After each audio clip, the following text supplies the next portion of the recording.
Hello, my name is Ray Hughes, and I'm the interviewer for the Veterans History Project for the Cincinnati Hamilton County Public Library and the Veterans History Project in Washington, D.C.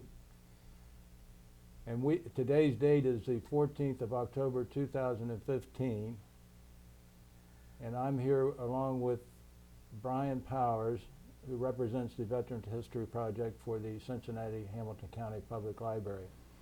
And today we have the honor and privilege of interviewing Clarence Arand, a veteran of World War II and a veteran of the 8th Air Force in England. Clarence, if we could, I'd like to get a little biographical information from you first. Your date of birth and where you were born. I was born here in Cincinnati, Ohio, and my birthday is 1923. So you were Christmas a Christmas baby. Yeah. And were you born here in Cincinnati? In Northside, yes. Yes. And where did you live in Northside when you were born? On Chambers Street. I was born in the same house. I lived there till I got married. I see. You know, what, 23 years or Yeah. 23 years. And what was your father's and mother's name? Name? Yes, your father. My father's name was Percival Arand, and my mother's name was Anna Krabacher, a maiden name. I see. And what did your father do for a living, Clarence? In those days, he made drain pipe elbows for I don't know what you would call it. Dickman was the name of the company. They made them downspouts For homes and residential. for home. And That's right. also? Yeah, they made them by hand. Oh, is that right? Oh yeah, yeah. Those guys had hands that, oh man, I see. pushing them levers. And did your mother work? No, she was a homebody. I see. And did you have any brothers and sisters? I had 5 brothers and 2 sisters. Oh my goodness. There was 8 of us in our family. I see. And you were born in 1925. 23. 1923. I'm sorry. So you lived through the Depression. Oh yes. Did you folks have it difficult in the Depression, or was your father gainfully employed during that time? He was employed at that time, and well, we got along okay, but you know, it was pretty tough. I see. I know my mother had a rough time making ends meet. Yeah. I can remember my dad paid $5 a week. He bought a house. $5 a week he paid for it out of his pay. Can you imagine that? No. $5 a week. Yeah. And that was on Chambers Street? On Chambers Street. I see. And what church did you folks belong to? St. Patrick's, St. Pat's in Northside. In Northside. And what grade school did you go to? St. Pat's. St. Patrick's Yeah. also? And that was 1 through 8? Yeah. Was that, did you have nuns as teachers, or? No, we had all nuns. I see. They're all nuns. I see. So you got a good education. Oh yeah, absolutely. Yeah, and behaved yourself. Yeah, I had to. Yeah. Yeah. And what high school did you go to? I went to a trade school, automotive trade school, up on Iowa Street, up in Walnut Hills. I see. And you were going to be trained as an automobile mechanic? That's right. I see. And how long of a course was that? That was 2 years, but you co-opted. You didn't have any vacation. You co-opted and went to school. I see. So did you work like at a garage or automobile? Yeah, I worked in a garage, and I don't remember the name of the garage, but it was a garage the guy had in his yard. And it was up in Avondale. That's all I can remember of it. I see. And you overhauled engines and things like Yeah. that? I see. Well, that was good training for what was Well, due to I never used it though. You didn't? No. Yeah. But you understood mechanics. That's right. Yeah. But I never used it. Well, so do you remember Pearl Harbor Day? And Oh, yeah. and could you tell me what you remember about it, what you were doing at the time? I don't remember what I was doing about it. But I don't know how to explain it, but in those days, you never paid that much attention to the news. I mean, being a kid, you know, you didn't pay much attention to it, so I really don't know much about it. except I know they bombed Pearl Harbor, and then there was that draft, and my brother, who's a year older than me, he had to register for. I think he was 19 at the time. Anyway, he had to register, and he was being called up. And I asked my mother, I said, "Hey, Bob's being called up. My two buddies are going with him. They're older than me." And I said, "Next year they're going to get me in the draft." I said, "I want to go with Bob." So he had a report on Thanksgiving of 42. And so I went down with him, and I went and enlisted, and they accepted me and Bob. We got in the Air Force, and the other two guys, one got in the Marines and one got in the Navy.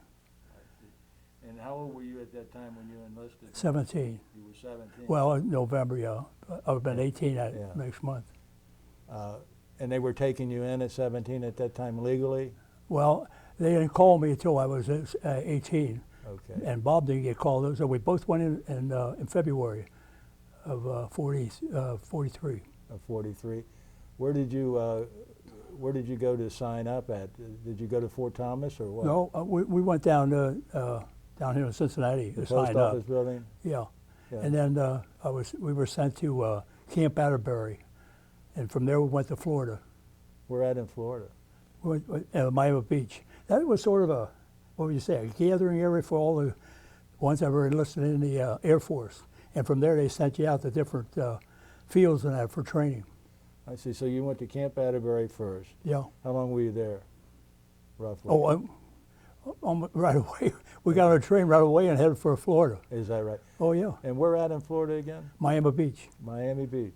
Yeah. And that was just a gathering place? And For all the enlistees for the Air Force. I see. She was the Army Air Force in those days. Yes. And where were you sent from Miami? I was sent to Due West, South Carolina, but to Erskine College, Due West, South Carolina. And my brother, he stayed there. But the funny part about it was they sent his records with me to Due West, and he was stuck down there. So it turned out that he should have went to Due West, and I should have stayed there, and I would have went to Texas and over to Pacific. But he had to stay there waiting. They sent his records back and sent mine back up. So I just sat there while the records were being exchanged. I see. So Bob he sat down for an extra 3 months. And from Due West, how long did you stay there? 3 months. We went to college. I don't know what we had, what courses we took from there. And then I went, I don't remember what field. Oh, I went down to Mississippi. I don't remember the name of the field. And then from there I went to McBride, Missouri, and that's where I started flying a Stearman. So you went into pilot training? Yeah. I see, with a high school education, so to speak. Well, Well, usually the Air Force required a little college to. yeah. You Well, know. I didn't have a college. I really didn't have high school education as per se, Right. but they accepted me. I see. And so. Now why, I have no idea. So you were flying Stearmans where? Where were you at when you started training? And Well, I went down to Mississippi, and I remember the field down there, and we started flying Piper Cub, mm-hmm. and I think I got 10 hours in it or something. It wasn't many hours. Just flew a little bit so you get a feeling of and then the instructor, he sort of analyzed you, said, yeah, he'll be all right or something. But then they sent me from there up to McBride, Missouri, and I started flying a Stearman. And I trained in a Stearman, and then I went for basic training, and I don't remember the field offhand. Then I went, later on, I went to Chanute Field, and that's where I started flying a B-24. I see. And you were being trained as a pilot. Oh, yeah. Yeah. And you were flying a B-24 at Scott Field? Chanute. Or Chanute Field. Chanute Field. I see. And from there, I was trained there. Then I got my wings. You know, even though I was flying, I didn't have wings, and I got my wings out in Iowa. I don't remember what field it was in Iowa. And from there, I went to Pueblo. You were commissioned as second lieutenant? Second lieutenant. Uh-huh. And then from there, I went to Pueblo in Colorado. And that's where I met my crew. That's where my crew was formed. I was flying a while, and then got my crew. all except my navigator. The navigator was the last one to join the crew. I got all my gunners and bombardier. How many is on a crew of a B-24? Well, when I first started, after I got my navigator, we had 10. Mm-hmm. But when we went overseas, we were changed to a B-17, and he took one of my gunners away. Oh. And I think one of the reasons was that it made the plane lighter. And it really didn't need that extra gunner because anybody on a plane could use a gun. So if you got attacked by fighters, why, even a radio operator, he wouldn't have to do anything but just grab a gun. So they took one away from us. So you were qualified to sit in the left seat immediately, or were you a co-pilot? Well, the first mission I went on, I was a co-pilot. That was to get your little experience of what combat was like. Oh. So I flew with a pilot by the name of Lutz. Yeah. Well, let's go back here for a minute then before we. So you were in Pueblo, Colorado, and you're flying a B-24 there. Yeah, right. And how long did you stay there flying a B-24 train? Well, I was there, let's see, I guess, by Christ, trying to think back. We got out there B-24s. It must have been March. Must have been April when I went out there. Of what year is that? April? That was in 43. April 43? Wait a minute. That'd be 44. 44. April 44. April 44. Is that where you got your nickname, Crash? Yeah, that's where we crashed. Yeah, we crashed. How did that happen? Tell me about that. Well, I'll tell you, the navigator wasn't with us yet. We had a crew except for the navigator. He was the last one to join the crew. Anyway, we were flying and doing some training up around Denver, and we lost one of the engines. And so I had to feather that. And we come in for emergency landing. So as I come in for emergency landing, they told me I had to go around. I was heading for the airport. I was close to the airport. And they told me there was planes taking off, I had to go around.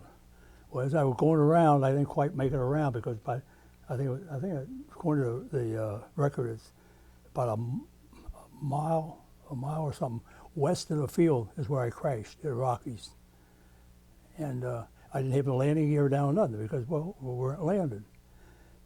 But to this day, I say if they would have left me land, we could have made that airport without crashing. We would have had enough gas for that. But as we went around, well, we ran out of gas. Oh, is that right? All three engines quit at the same time. Oh, and you crashed in the Rockies itself? Well, it's at the base of the Rocky Mountains, not in the mountains. Yeah. Yeah. The field was at. Were anybody in? Were anyone injured? Nobody got hurt. Nobody got hurt. No. That was a miracle, wasn't it? Yeah. How'd you get back to the base? Well, they came out. Hey, we're only a mile from the base, and they come out with we call it a meat wagon. They come up, took us to the hospital, checked us all out, and then we went and got something to eat, and they made us go up and fly. We had to go up and fly for 2 hours, and the reason for that is so you wouldn't get scared. So we go back up and fly. In a B-24. One Are you sitting in the left seat or the right seat at this time? I was the pilot. I was. Okay. Yeah. So it was your responsibility of the plane, yeah. Oh yeah. So they told it was my 100% error, pilot error. Because I don't know how to explain this, but yeah, we use high manifold pressure, and in other words, if you were on the road, you were out there racing. You know what I mean? Mm-hmm. So I guess we were using too much gas. And I pay attention to how much gas I'm using there, and that's what they put down there. High manifold pressure, which means I had to revving up pretty high, and I used a lot of gas.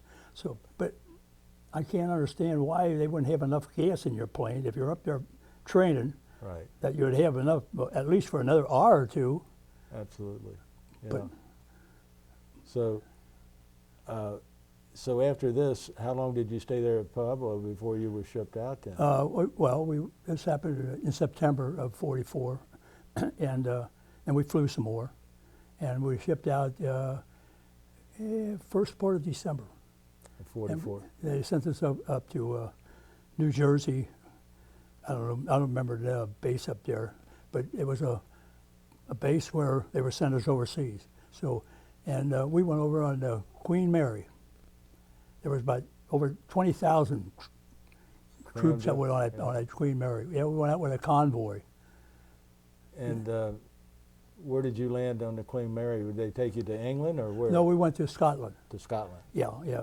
We were at sea for 5 days. I don't know, they were zigzagging all over because of submarines and that. And was your whole crew with you? Oh yeah, yeah, And- my crew went. And the navigator too? Oh yeah, oh yeah. And so you landed in Scotland after about Scotland, 5 and days. then we took a train down to England, at Ipswich, England. Ipswich? Ipswich, Yeah. and Mendlesham Air Base. Right. And right before that, I don't know, 6 months or so before that, they changed that over to a 17 base rather than a 24. The 3rd Division was a 24 outfit, but then they changed over to 17s. Complete changeover? Complete changeover, all 17s. So when I was over there was the first and third was 17s, and the 24s was 2nd Division. So you were assigned to your whole crew, and you were assigned to the 3rd Division. 3rd Division, right. And what bomb group and squadron was that? Well, it was the 34th Bomb Group and 391st Squadron. Squadron. Did you have a particular patch or insignia in your squadron? I don't remember. I can't answer that. Okay. And you were assigned a B-17 at that 17, yeah, and then we started training at 17. I see. In other words, I did my training over in England in a 17. We trained for about 5 weeks. Now, was that a B-17G model or It was a G. I think it was a a G. G model? Yeah. Yeah. And that normally carried a crew of 10, didn't it? No, I don't know whether they normally, but we had 9. You had 9. I think everybody else had 9 too. I see. Crews. Uh-huh. 'Cause you really didn't need a extra gunner in a 17. So when you were assigned, and you're assigned to this squadron, the 391st, and you got your B-17, what was the date of that, roughly, would you say? Oh, that would be, well, my first mission was, I think, the 17th of February of 45. Okay. That's when I flew co-pilot with this other crew by the name of Lutz. That was to get me experience as to what combat was like.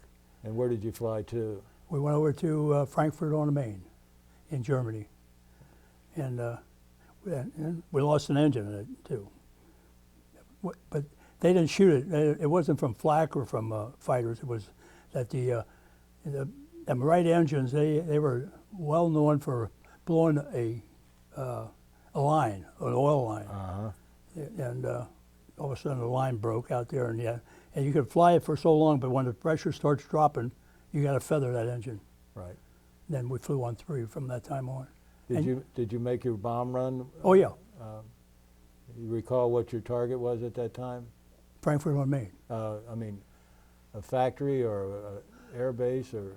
It is a marshalling yard.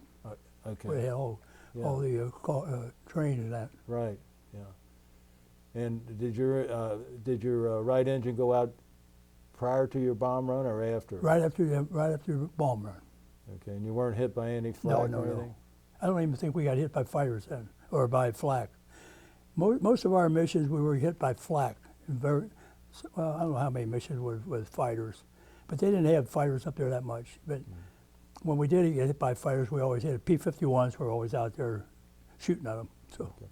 So you returned from Frankfurt on Main back to Ipswich? Yeah.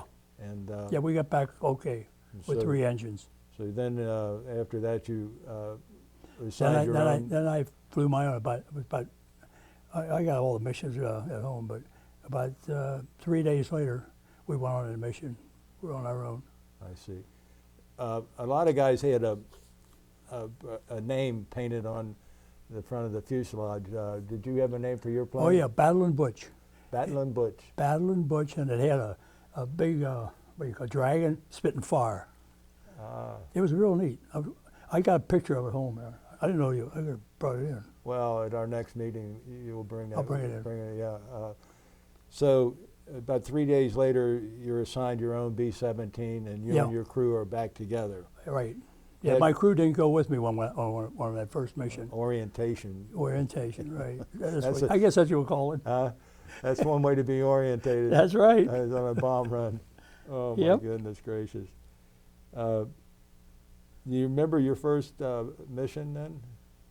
After that, That you were assigned 3 days no, later? I don't remember them. I know a lot of the cities that bombed, but no, I don't remember the first one. I remember the one though where I should have brought some pictures where flak was so close to our plane. You know, everyone there was always a photographer in each squadron. There was at least one photographer, and every once in a while we had a photographer on our plane that would be taking pictures that way, and we got to know the photographers that way, and everything was sort of secret, you know, but we got pictures. They would develop them, give them to us, and I got the picture of when we went to, and I call it Jena City. Now, Jena? I don't know how to pronounce that, but it's not pronounced like Jena. Anyway, we were on that mission, and I got a picture of the flak. Here's my plane, and here's the flak all around me. And we got a lot of holes that day. That's the one that we didn't get knocked down or anything, but put a lot of holes in our plane. And there's not much protection in a B-17. You're right. All you got is aluminum foil. That's all. That's all. That's all you got is aluminum. And none of you got hit? No. Well, they had flaks too. My Bill Huber, he got hit. He got hit in the rear end, but didn't hurt him. And some of that flak, by the time it got through the fuselage, it would hit. It sort of didn't have much speed to it anymore. You know, it hit and dropped. But we had a lot of flak holes, and my radio operator once got his watch knocked off his arm. And How many missions did you fly while you were there? 32. You had 32 missions? Yeah. Now, I noticed that you got 4 air medals. How many missions did you have to fly to get 1 air medal in combat? I don't know. I think, you know, I read somewhere where you had to fly at least 4 or 5 missions before you got 1 air Oh, medal. yeah. You didn't get it right after 5 or 6 missions. Yeah. But, you know, it was always late getting to you. Uh-huh. So I don't know how up you had to. So I know you had to have 30. We had to have 35 missions for us to come back for our tour being over. Well, we had 32, but some of them 32 didn't count. See, we had a couple of missions we had to go. We dropped food for the starving people in Holland, but we had to fly over enemy territory to get there to drop that food.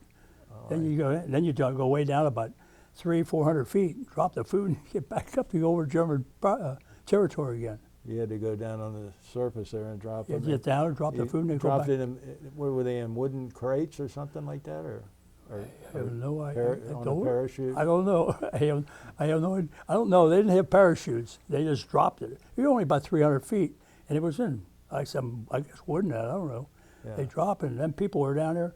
You'd think they would get killed. They were down there grabbing that food as soon as it hit. They were grabbing that food, and there's food still dropping around them. And that was over Holland that you were Holland, and most of them were over Holland. I had, I think, 3 missions dropping food. I'll be darned. I never heard that before. That's Yeah. another one of those little tidbits of American history that we don't. Oh, they didn't say anything? Yeah, I had 3 missions on 'em. Well, all 3 of them were over Holland. And I still got some of my, well, I got all of them, in fact, is of the, what would you call it? The flight log? No, the sheet you get before you go on the mission, you get a sheet showing everything you're supposed to be doing, everything. And I got them, and on the bottom of this one log, as we were going, at bottom it's got no buzzing. No. Like you're gonna, like you get down low. They don't want you down too low. Yeah, 300 feet, you ain't very high. Yeah. But it says no buzzing. And, but hell, you gotta get back up to get back over Germany territory. How reliable was the B-17? Very reliable. More so, I think, than a B-24. And you say on some of these missions you had the P-51s. Yeah. Did they were escort always, you, or did they meet you over? No, they were sitting way out. No, they didn't meet us. They were out there. They knew what missions where we're going, and they'd be sitting way out there. And if we get hit by fighters, boy, they'd be right in there. but they'd be sitting out, and no fighters. And the thing is, if there was flak, there was no fighters. If there was fighters, there was no flak, because Yeah. they'd be shooting They'd down be the road. on their own planes. Yeah. Yeah. Yeah. So yeah, I've seen some good dog fights. You sit in your room and look at it television. I was sitting right there watching it. Boy. It was great seeing them guys. Yeah. Hard to imagine. Did you, by any chance, did you ever get escorted by any of the Red Tails, the Tuskegee Airmen? Do you recall any of them? To what? The Tuskegee Airmen, they called them the Red Tails in their P-51s. Did they ever escort you on any of your missions? No, not that I know of. Yeah. Well, they flew out of Italy, but Well, yeah. I don't think any. We didn't have any escorts from Italy. No. and what other targets can you remember that you? Oh, we hit Berlin twice. Once we went over there and threw out Shaft. That's to mess up their radar. So we'd be the first one over the target. We go over with our group, but when we got over at the IP initial point, we take off, and we start. And All my crew was throwing out that stuff. And that's chaff is what you call it. That's little pieces of silver, Yeah, I guess it was aluminum. I don't know. aluminum, or Metal or something anyway. Yeah, that would there, and the radar would mess up their radar. In those days, if you messed up a radar, they had to try and figure out, where You the had to planes be were. in the lead plane to do that. Oh yeah, we were out there by ourselves. Yeah, and so you're the first to be We greeted. were the first ones. Yeah, we had no escort or anything. We were out there by ourselves. That's a frightening position, isn't it? Well, yeah. Yeah, we did that twice. We had Berlin. Oh, I think it was both times it was over Berlin that we threw out Shaft. And you're 20 years old now, right? I was 20, 21, yeah. Yeah. I was, what? That'd be 45, what, be 21. I guess it was 21. Yeah. In charge of 10 men on all these missions. That's quite a responsibility. Oh, sure. That, I had a good crew, though. They were great guys. There's 3 of us still living. are they? They live here in the area? No, one lives in New Jersey, the navigator, and the radio operator lives down in Alabama. I'm going down to see him in the next month. Are you going to be down there for Veterans Day? I don't know. My son's making the arrangements. I don't know. I see. So we've had missions over Frankfurt on Main, and then 2 or 3 over. Berlin, we had Did you have Kiel, any Bremen. bombing missions actually over Berlin? Other than Yeah. Well, one time we had chaff and bombs. We had both. But one time we just had chaff. And almost every big town, city over there we bombed. Bremen, Hanover, you name it, Kiel. I don't remember all of them. But yeah, I go on and on. I think Berlin was the only one where we hit more than once. All the other ones were all different cities that we hit. Did you run into a lot of anti-aircraft fire in Berlin? Flak? I can't answer that. I don't know because we were just getting that chaff out there, and there was aircraft. There was flak coming up, but I'm not sure how close it was because you could see it out there, but it messed up their radar. Radar, yeah. Yeah, and they have to keep changing. So when the bombers come in on the runway, they were mostly the ACAC was a lot lower than the planes were because it messed up their radar. What was the normal amount of bombs you carried? Well, usually 10 bombs. And were those 500. 500-pound bombs? 500 pounds. Yeah, plane. You couldn't put too much weight on that plane in those days. Gasoline engines didn't have that power. That plane was pressurized, wasn't it? No. The first pressurized plane was the B-29, wasn't it? Well, I flew a B-29 after I come back, and I can't answer that question. I wasn't in. So you had to have oxygen.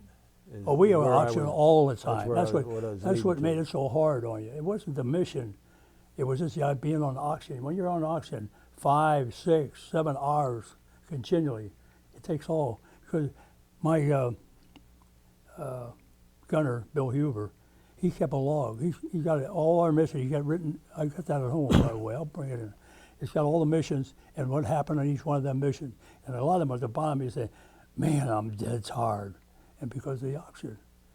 Yeah. You know, Well, it was cold in that airplane too, wasn't it? well, yeah. What altitude were you normally flying? Well, it's usually around 30,000. And that's, what temperature is that? Well, he's got it on some of them where he had 40 below centigrade. Right. So you know how cold it was. I think the formula was for every 1,000 feet you went up, the temperature was reduced by 4.9 degrees or something like that, which would make it about what he's saying the temperature down was. there. I know one of the missions, I don't remember the mission, my co-pilot, Ray Lucier, he was a pretty big guy. And we had these suits on, and they had a wire in a heated suit. You had to plug it in, and his shorted out, smoke coming out from under his armpit. That poor guy suffered. He froze all the way. You know, he didn't have no heat. That's the only heat he had was that electric suit. Yeah. And Lucier, he froze coming back, man. That's a laugh about that yet. It wasn't funny, but Yeah. you see that smoke coming out. Oh. Did you guys? What did you do after a mission? Did you fraternize any? Or Oh yeah. A lot of times, it only depends. When you got back, you got interrogated. That's when everybody got a shot of, what was it? It wasn't bourbon. Rye? I don't know, rye. What's the other? I'm not a drink. Whiskey? I don't know. It was some kind of they give you a shot to calm your nerves and that. And they interrogate you, what you see and everything like that. And from there, well, then you go to the officer club. It's like a bar and that. And we'll go there and they'd have some saying up there. As if it was another mission, they put some odd saying up there. You knew right away, mission. Or there was no mission. If there was nothing up there, that means no mission the next day. So then you go in town and they'd be on their own. You're always on your own after you got back. You weren't restricted to base. Did you? Did the enlisted men and the officers fraternize much after you got back? We did. Our crew did. Yeah. Oh yeah. You were friends with Oh them? yeah, absolutely. Yeah. Yeah, because he's got on there, but after the war was about over there, we come back, and he said, yeah, it's getting to be chicken over here. They had to start saluting the officer. Before that, everybody was the same. You didn't bother saluting anybody. He said, yeah, it's chicken now, we got to salute. What rank are you while you were in England? You went over as a second lieutenant. Yeah, I come back as a first lieutenant, and I retired as a lieutenant colonel. Now, on active duty, did you stay on active duty? No, I stayed on reserve. And reserve. So when you come back there, you were first lieutenant? Yeah. Still, that's a tremendous responsibility for first lieutenant in charge of a crew. I know it doesn't seem like much to you, but that's a lot of responsibility when you look back on it. Well, I guess so when you look back, but you never thought about all that. Everybody was the same, and everybody did their job, and I had no problem with any of the crew members. What towns did you go into after if you saw there was no mission the next day? Mendlesham is a little city there, Mendlesham. Mendlesham. Yeah, and there was about 2 bars in there, and 2 guys be there. And the only thing about that I didn't care about it was the limey beer. Everybody drank beer, and the limey beer was warm, and it was like homebrew, warm homebrew. I don't know whether you know about homebrew, but it's like a warm homebrew. And when the women over there, the officer club we had, in the officer club there, we had beer that come from the States over and was cold. And them women, boy, they all wanted to go to the officer club with the guys because they loved that beer. Now, you're single while you're over there. Oh, correct? Yeah, let's see. There was two of them married. 2 of my crew was married. Yeah, I think 2 of them was married. The rest were all single. So did you date any of the English women? No. No. No way. No. I don't think anybody had dates, as you call it. They just go in town, and women were all over the place. So after you finished your missions, then when did you come back to the United States? Come back, It was in September of '45. So you were there when the war ended in May? Yeah, when it ended May or June, whatever the war ended there. May the 8th, I think, was the Yeah. Victory in Europe Day. Had And you we- flown any missions close to the surrender day? No, most of them was, no, I think we took missions where we brought back prisoners of war. Twice we did that. That's when I think about 5 of the crew members all. The rest of them had to stay because they wanted that extra prisoners of war to bring back. So they only got, I think it was only 4, Poco by myself, the engineer, and maybe the radio cutter. Yeah, about 4 or 5 crew members, and the rest were stayed back. So you would pick up prisoners in Germany or where? Well, Or you know, in it only France? depends, be in Belgium or any place, wherever. We had to fly over there and you pick them up. I see. And we did that while the war was going on too. Oh, did you? Oh yeah. And so after the war was over, that's the missions you were flying mostly between May and September, was picking up Yeah, well, and dropping food and, also. and dropping food still? Yeah. Dropping any food in Germany or at that time? No, or- it was all in Holland. I think all 3 of my missions, 3 or 4, that or Czechoslovakia, nothing in Germany. Well, you flew into Czechoslovakia Yeah. also. Did you have any bombing missions in Czechoslovakia?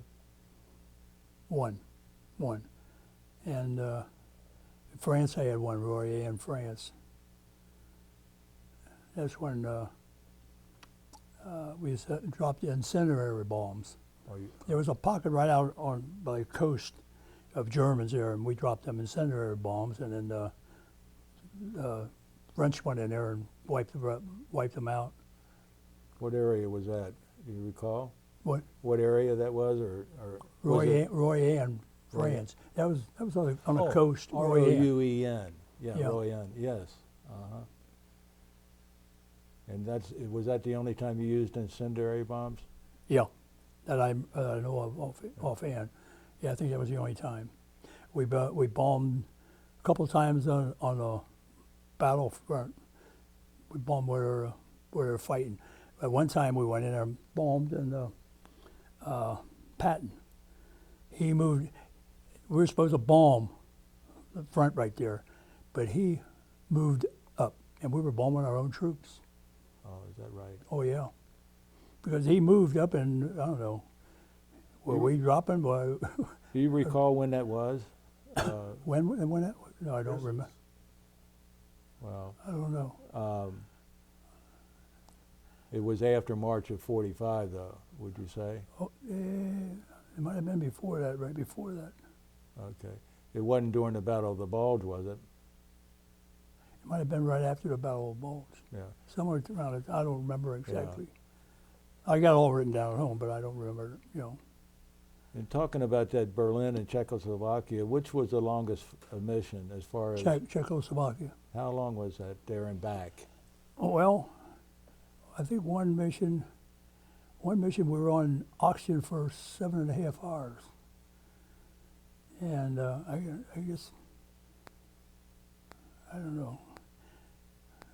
I should have brought that stuff with me. I No. don't remember offhand. But I know that one was in Czechoslovakia, was pretty long. Maybe 12 hours. Right. And, and I'm thinking about, we crashed the B-24 in the mountains there because we ran out of gas, yet we could fly for that many hours in combat and get back. And you never. We always had gas.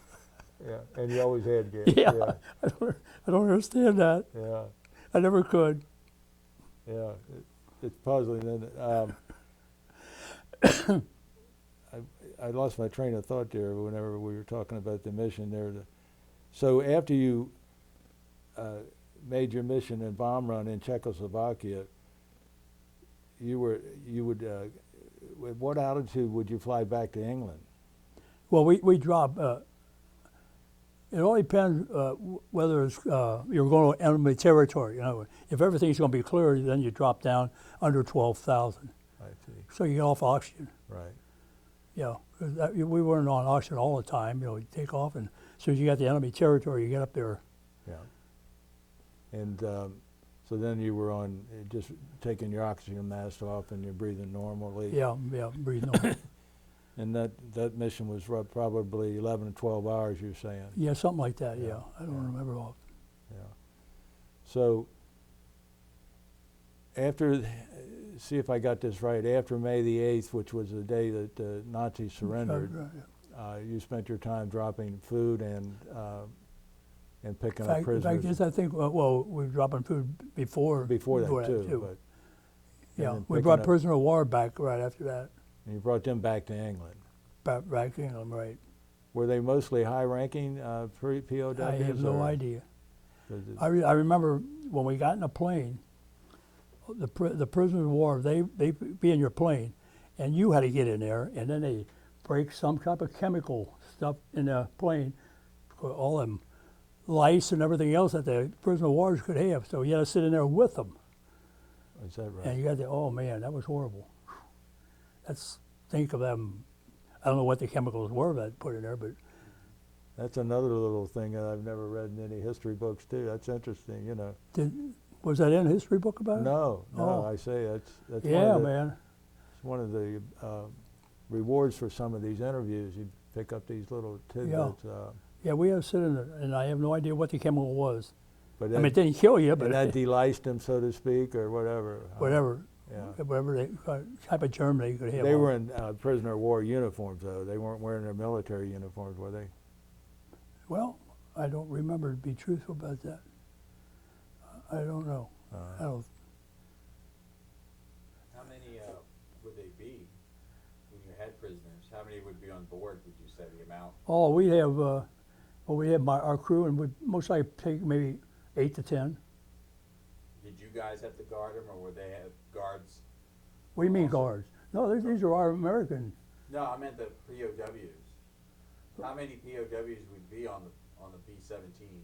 We have around 10 of them. I think we maybe misunderstood you. These are American prisoners. These are American, yeah, Oh, American. I'm sorry. I Oh. thought they were- Yeah, no. So did I. These were Uh, POWs. Okay, there were And they were ones liberated, and we brought them back. that- I see. Ah. I No, see. no, we didn't have any enemies. Oh, these were Americans. Oh, then. Americans, yeah. And those guys, I'm telling you, some of them were so scared to death being in a plane. I said, I'd rather be up here and let them shoot at me than being down there and have them shoot at me. Yeah, those guys were scared to death. Only one guy, he asked me if he could fly for a little while. Well, my co-pilot would never get out of that seat. But I said, sure. So I let him fly. He thought that was the greatest thing in the world. He got to fly the plane a little bit. Uh-huh. Oh, yeah. No, they were Americans. They were. Okay. And they could have been some French or I don't know, but they weren't enemy. Yeah. But you had generally about 10 of them? Around 10. Yeah. So, when did you get sent back to the United States? We come back in, I think it was September. I think we got back here in September. Was that based on missions or points? No, or the war anything? was over there, and we were coming back, and we flew our plane back, and then I went out to South Dakota, to a base out there, when I got back, and then I got home for 2 weeks, and then from there I went down to Mississippi, and I would start flying a B-29, and I was going to go over the Pacific, and then war ended over there. I see. How long did you fly a B-29? I think I got somewhere 20, 25 hours, not much. I see. And then were you discharged after that, or what? Yeah, and from there I come back to Camp Atterbury and I was discharged, but I stayed in the reserve. When you were down there on the B-29, was your crew with you still? Or No. No, almost I would have had a new crew. I see. So they all went different ways. When we got back, when I went out to South Dakota, my crew didn't go with me. Oh, they didn't. Yeah. Have you stayed in? Do you go to any of your reunions for your squadron? Oh or- yeah, we had 34th Bomb Group. They always had once a year they had a reunion somewhere in the country, and I was going to all them I see. until it sort of folded up. I don't know how many years ago. A lot of them couldn't make it anymore. Yeah.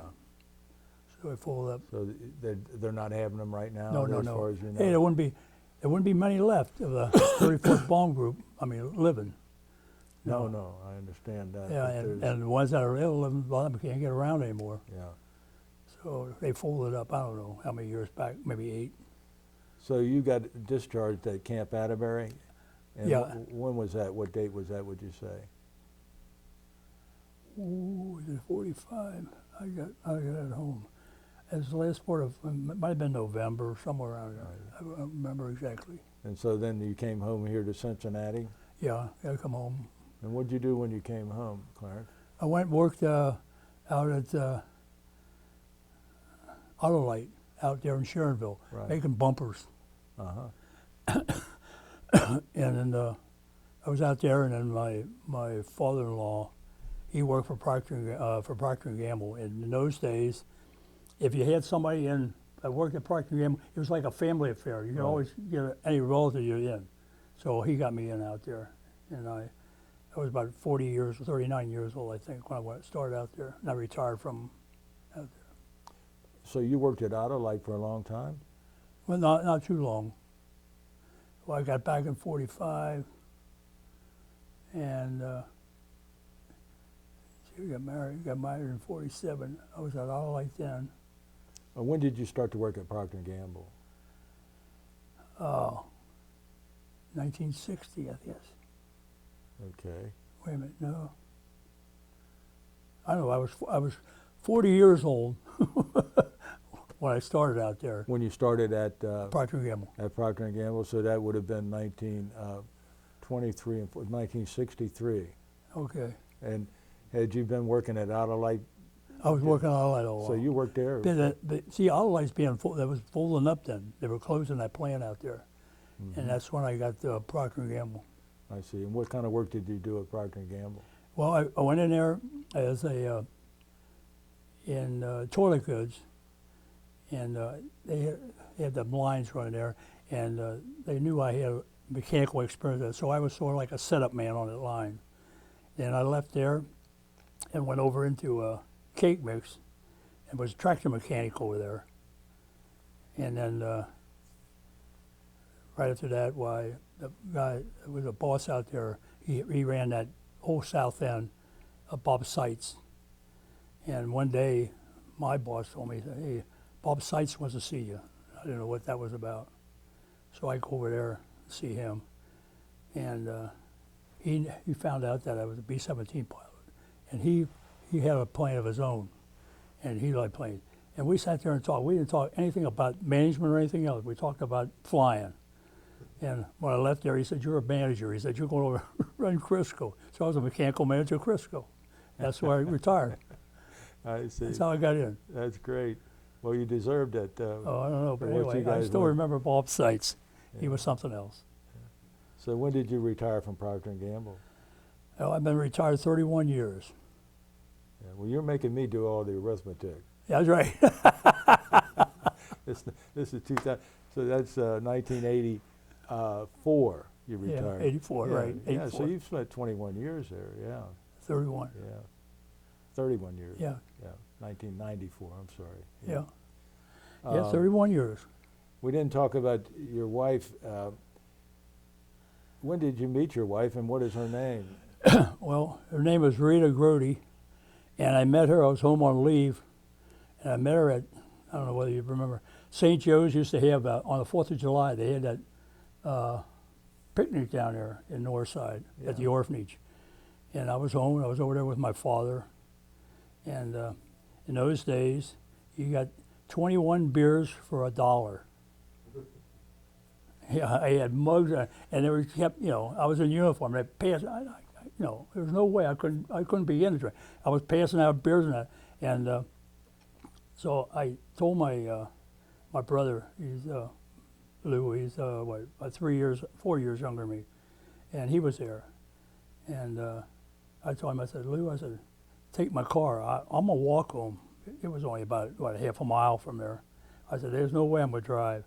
So he takes my car, he goes down Coleraine and crashes it. So he wrecked my car. And anyway, Rita was over there with her mother and I guess her grandfather. and I seen her over there. But I knew her brother for a long time, but I never been paying any attention to women. And she happened to be there, and I used to play amateur ball, and we were going out to St. Bernard to watch a game. Tom Blankenship, who managed the team I was playing on, and went out there, and I said to him, "Hey, I said, I'm going to ask her to go out there." And I went to ask her. I said, that's the first time I really have a chance to even talk to that girl. I asked her about it. She said, "I don't know." So she asked her mother, and her mother said, "No, he looks like a smart aleck." So then Tom Blankenship goes over and talks to her mother, and so she allowed her to go. So we went out with Tom Blankenship. I didn't drive. Tom Blankenship was driving. And that's the first time, from that time on, we started going together and finally got married. And when did you get married? When? Yes. 47. May 31st of 1947. I see. Where'd you get married at? Down at St. Bonnie's down at in Northside. Oh, wait a minute, St. Pat's. St. Pat's in it because she belonged to St. Bonnie's, but St. Bonnie's had that old church over there. And so she wanted to get married at St. Pat's, a nicer church. So we got married at St. Yeah. Pat's. And how many children did you have? We got four, 2 Four. boys and 2 girls. And what are their names? Donna, Darlene, David, and Dale. And I got 12 grandchildren and 3 great. Outstanding. Do your children all live here in Cincinnati? No, well, no. Dale was in Cincinnati all his life, but he was with Procter & Gamble, and when they sold Folgers to Smuckers, he went with them. They wanted him to come because he'd done a lot of traveling that for Folgers and P&G, so they wanted him to come. So he moved up there with them, and so he's up there. And Donna lives in Dayton. She's lived there all her life, or since she got married. Mm-hmm. And Dave's out here in Blue Ash, or Loveland, where he lives, and Darlene is in Montgomery. Is your wife still living? No, she died 4.5 years ago. I see. Did your wife ever work, or was she? No, well, she worked until she got pregnant on her first kid. After that, she didn't work anymore. I see. Brian, do you have any questions? So you became a pilot, but did you have any interest in flying before you got drafted? No. Hey, back in them days, there wasn't many planes, right? I didn't even think about flying. What's flying? No. So how did it come about? Did you have a test that you Yeah, we tested took well? tests. All four of us took tests. I said my 2 buddies and my brother and I. We took tests, and I don't know. They had some weird things. Something about your teeth, the overlap of your teeth, and something else on your eyesight. And but Bob and I took the test, and we passed, and they didn't make it. And so we got in the Air Force, and I had no idea. I didn't want to have nothing to do with anything where it was water, because I never did learn how to swim, and I still can't swim. I don't want to be over water, that's for sure. Well, you flew over the English Channel enough. Well, that was way up there. That was down under the water level.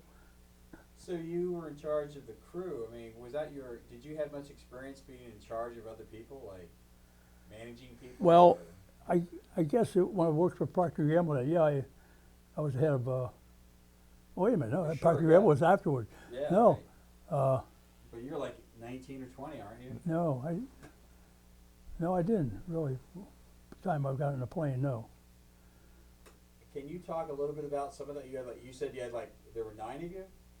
Yeah, no, yeah. When we got overseas, we had 9. We started with 10, but ended up with 9 because they took one away from us. So, can you describe some of these guys? A couple of them that stand out in memory, what they were like. I mean, what would you guys do? Were you jokers? Did you do pranks, or were you guys professional, or how did you guys work as a crew? You think? How did you? I don't know. Personalities. It was just. I guess in a way I was lucky. We got a bunch of guys that just like to have fun. Nothing seemed to bother them, you know, and they all did their job, no problem with that. But they all want to always have fun. As soon as I say, my gunner, Bill Huber, the one who kept that log on that. And if you see him there, he's got written after mission that way. Oh, okay, going to go to, I call it the flak shack. Back in those days, go to England up to London for 3 days. Every once in a while, you got a 3-day between missions. So it was because, like I say, you got tired flying with oxygen. It wasn't because of the long drag, but the oxygen just kill you. You'd be so damn tired after a couple of days. You didn't want to move. Did that oxygen? Did you ever feel dizzy when you were in flight? Did you No. ever have any issues like that? No, I don't think any of us had any issues like that. And how that regulated how much oxygen you got, I have no idea. Do you recall the names of all your crew? Sure. Would you give us their names? I'll put you to the test. Okay. Yeah. The The co-pilot was Ray Lucier, and my navigator was Americo Penna. Wait, can you tell a little bit about them, where they were from or anything? Their names? Oh, Just- Ray Lucier was from Michigan. I don't know exactly what city up there. Might have been Flint. And Rick Penna was from New Jersey. And then my bombardier, Frederick McGowan, he was up from New Hampshire. I'm trying to remember. Oh, and radio operator Amber Hanson. He's from down in Alabama. And that Jim Hibbett, he was my ball turret gunner. That's the one that was 6'1", and he's still got in a ball turret. I have no idea to this day how he got in there. Oh my God. Yeah, well, you've seen them ball turrets. That's a terrible place to be. Yeah, but you know how small that is. I know. Yeah, guy, he must have had his knees up above his. He had to. Yeah. I know. Usually they wanted the short guys for that. You know, of all these years, I never did even think about all that, you know. And then all of a sudden, I was up at Wright State, Wright Pad up there, and they had a B-17. And I look at her, and then it dawned on me, I said, how in the hell did Bill Huber get in that? You know, I mean, he could get in, but when they dropped him, but he had it. I don't know. I look at it. Anyway, that was Jim Hibbett, and Bill Huber was a gunner, and he had a tour of duty as a Ranger, U.S. Ranger, and he come back, and he was they made an instructor out of him, and he wanted to be go back over. He didn't want to be an instructor, so he knew some of the guys on my crew that were going to be on my crew. They weren't on my crew at that time, and he talked to them about, hey, if you get on a crew there, try to get me on it. So we took him on our crew. And what was his name again? That was Bill Huber. Bill Huber. Let's see who else. Nose gunner? Verb Holcomb. Verbal Holcomb. They called him Okie. He was from Oklahoma. And who I'm missing one? Tail gunner?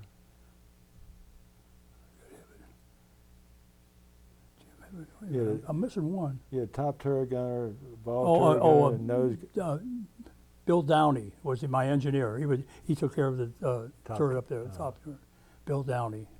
He was from up in the East Coast there, not New Hampshire. Maine, Vermont. No, it might have been Vermont. One of them was from Vermont. And hell, is that it? Did I name for it? I wasn't counting, but it all sounds. Yeah. pretty good. What? How'd you come up with the name of the plane? I don't remember. I think what happened, the plane we got, we didn't get a brand new plane, you know. We had a plane, but it's been through the war a little bit. But it was, they call it Butch. They had Butch on it, on the side there. And we put the Battle and Butch, and I don't know, my crew and that, they decided to have spitting fire in that. They're the one that come up with that idea. But the name of the plane was Butch when we got it.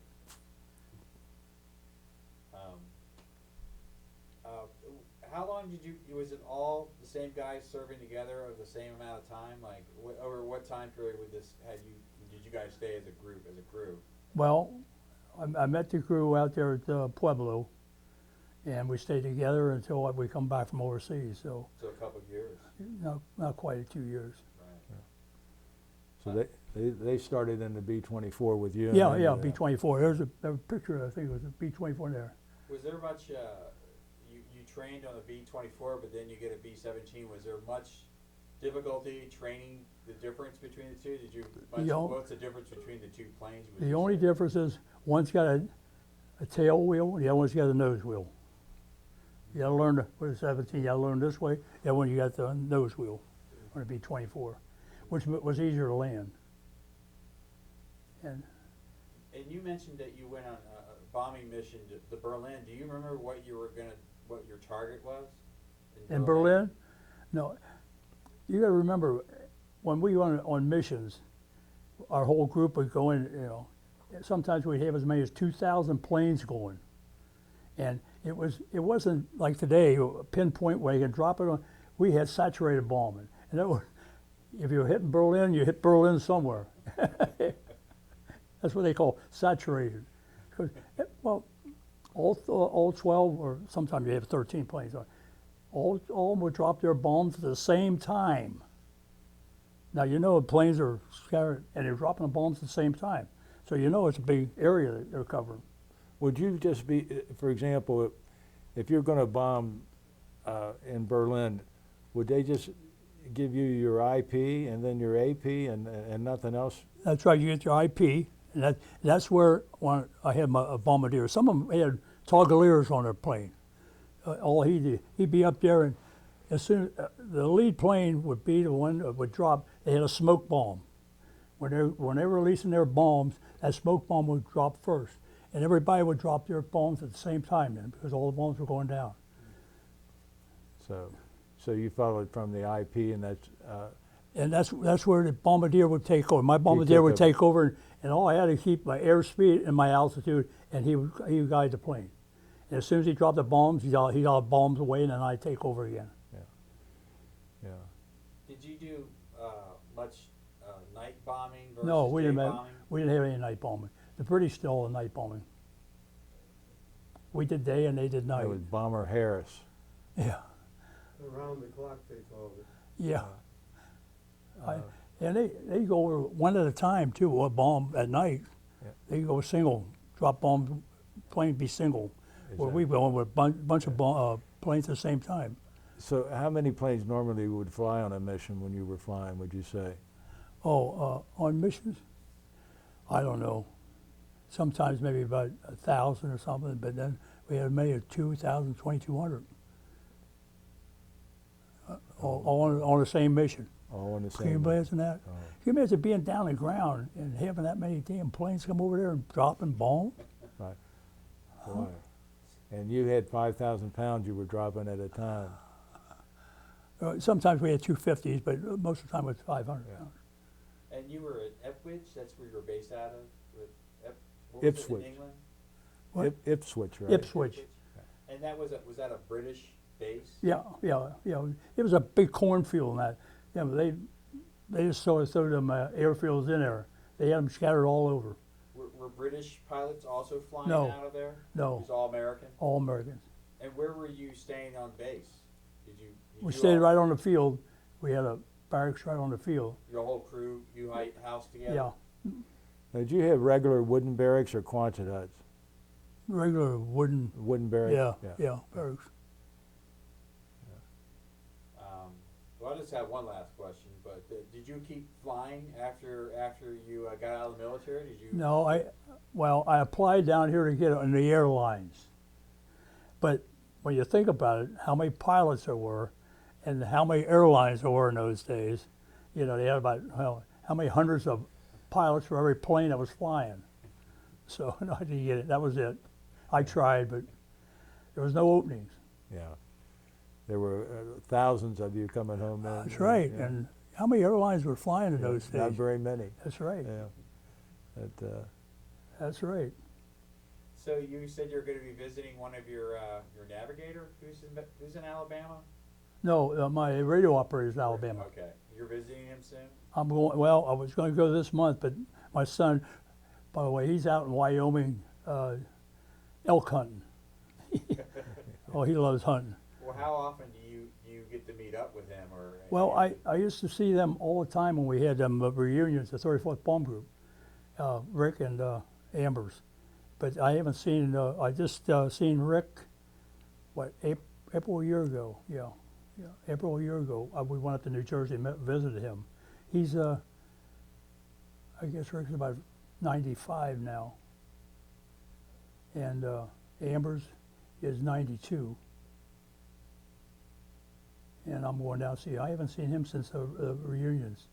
Hey, your crew was, so you had some people that were older than you that you were in charge of. Yeah, I was. I guess I might have been. I wasn't quite the baby. The gunner that I had when I went overseas, B-24, and they took him away, he was younger than me. Amber, his name was Royal. I forgot his first name.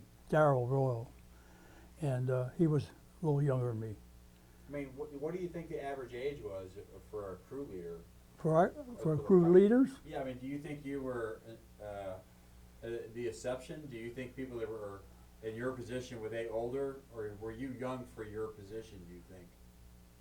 well, I guess I was sort of young for my position, but yeah, I was over there when the movie star was over there. Jimmy Stewart. Jimmy Stewart. I got a picture of him, by the way.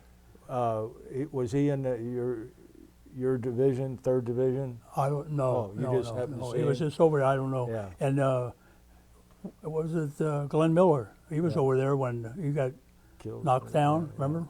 Yeah. Yeah. I got Were a you over there when Kennedy was there also? No, I don't think so. Pat, I don't remember. Kennedy's son. The oldest one? Yeah, Joe Kennedy? Joe Kennedy's son, yeah. Joseph Kennedy, yeah. Yeah, I don't. Were you in England when Glenn Miller went missing? Yeah, well, he went missing right before when I got over there, but I wasn't on missions yet. Yeah. Yeah, I don't know. What was your occasion to see Jimmy Stewart? I don't know. He was over there visiting, and I don't know why he was there or anything. But anyway, I got a picture of him and somebody else up there. Well, you know, Clark Gable was over there too, wasn't Yeah, he? but I never You met never Clark saw him, Gable. No. I think all them guys were Yeah. there once in a while, Yeah. one at a time. No, Did they ever have any entertainment for you guys on the base? no. The entertainment we got was when the Germans used to fire them rockets over them V1. And I remember that. Did You- they hit near where you were? No, but they went overhead. They went overhead. Yeah, and what they always said is, as long as you hear them, don't worry. When you quit hearing them, take cover. That's when they're coming down. Did you hear some of them? Oh yeah, Yeah. at nights. Yeah. Yeah, they shoot, but they were shooting up more toward. See, we're in line. Mendelsohn was in line with London, from over the coast. They would be shooting over our Over your over head our yeah. to hit London. Yeah, every once in a while you hear them, and some of them every once in a while they would quit, but they were past our base, Yeah. laying out in the field somewhere. Oh my goodness. Yeah, It's but you never pay any attention to that stuff. That's when you're that young, you just don't think about any of that kind of stuff. You don't think, you don't. You don't think, hey, I might get killed, or I'm killing somebody, or don't think about that. It was more. We always said it's more like a game. You know what I mean? Well, you guys are all 20, 19, and that. You know what it's like. You don't think about that kind of stuff. What That's the reason they want them young. My mother used to say, "You guys ain't got any marbles." What did some of your crew members? What did they end up doing after the war? The Uh, ones you kept in touch with. Let's see, Amber's. He was a professor down there in Alabama, and Rick Penny. His family had a lot of. They were in business. Something like a smaller portion is what would I say, like Shillito's or all these Department stores. They had some of them. That was Rick Penna, and And who was the professor? It was that's Amber Hansen. Hanson? Amber Hanson. He said, yeah, What, at University of Alabama maybe, or where? I don't know. I never did find out, but I know he was a professor. He was, yeah, Hanson. Hanson, yeah, Amber Hanson. Yeah, a lot of them have, to me, had sort of odd first names. Ambers Yeah. and Verbal was one. I don't know. Bill Huber, I forgot what Bill. He had a funny first name. I mean, funny, you know. Oh, it wasn't a common first name. Let's put it that way. So after you got out of the service, though, you stayed in the Air Force Reserves, Reserves, right? and And I took what they call ECI courses. it's My brother, he stayed in the reserves, but once a month, he had to go to Wright Patterson place, and they spend the weekend. mhm. Then they might fly down to Mississippi or something, and fly back, that kind of stuff. And but I stayed home because, well, raising a family, and What is an ECI course? it's like a college course. You know, they mail them to you, and you make it out, mail it in, and they send you another Did one. you have to go to any meetings in reserves and stuff? No, never And- went to one meeting. So you eventually got promoted in the reserves, though, to lieutenant colonel, Yeah, taking the ECI courses. and were you able to retire there and draw a pension from the Air Force Reserve? Yeah, Yeah. I retired as a reservist. Yeah. Yeah. Good, good. I say good because you deserve it, Oh well. and beyond a shadow of a doubt. It- Do you have any VA benefits? Do you, Oh yeah, I get my retirement pay, and I went down to my age. Rita and I, we always dance. Well, I still go dancing, but we always went to dances. And this one guy, Bob Westrick, and he had a bad heart and everything. He was in pretty bad shape, and he used to go down to the VA hospital there. And he told me at one time, he says, "Oh, about my hearing." He Yeah, says, "Oh yeah, I was gonna ask I you. lost some of my hearing." And he said, "Go down." He said, "They'll give you a hearing aid." Well, okay, but I can get by without my hearing. Anyway, I went down there and made up paperwork, and I still to this day don't understand it. But that woman that happened to be at the desk, she said, "No," she said, "you're not eligible. You make too much money." And I have no idea what that meant. I'm retired. yeah. Yeah. Anyway, she said, "But go upstairs and apply for disability." Huh? Well, because of my hearing. So I went, Yes. okay, I went upstairs. Made out some paperwork there. Yep. So they give me a hearing. Yep, you're hard of hearing. Well, there's very few people that flew in a B-17 that didn't have hearing impairment That's right, because of that noise all the time. all the time. And anyway, so they give me a disability. So I get my pay as a lieutenant colonel, my pay. So I didn't get any more money, but they took 60% of my pay and put it as a disability. The other 40% I got the taxes on. Well, that's I good. made money. Yeah, you made money on it, yeah. It was funny. Well, again, I say you deserved it, and I mean that. I mean that sincerely. Anybody that flies 32 missions Well, in a B-17 deserves all the honors that our nation can give you. by the way, I went down to the guy was out here, Pat, I don't know, from the Cincinnati Reds. Yes. Were you here that day? Yeah. Yeah. We Yeah. went down there. Pat Pritchard. Yeah. Yeah. Yeah. Jim McCarthy and I went Yeah. down, and I think three or four other ones went Yeah. down there. We were the only two combat veterans that were down there, and they treated us real good. We seen Good. that ship. Yeah. They fed us, took us out on give us a seat out there, and they told us to be in our seat at the second inning, after the second inning. And then they come here, they hit us up on the scoreboard. Yeah. That's see that? a good tribute. But, I like appreciate that Rosie the Red, she was there. She come over, give me a big hug over there. They got a picture of that. That Pat give us pictures of all this. yeah. Yeah. Any other questions then? No, I think I got everything. Thank you. Well, Clarence, Colonel Arand, I Oh, want to tell no, you, no.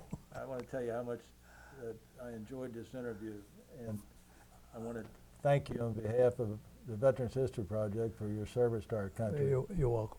Thank you, sir. You're welcome. I'll bring that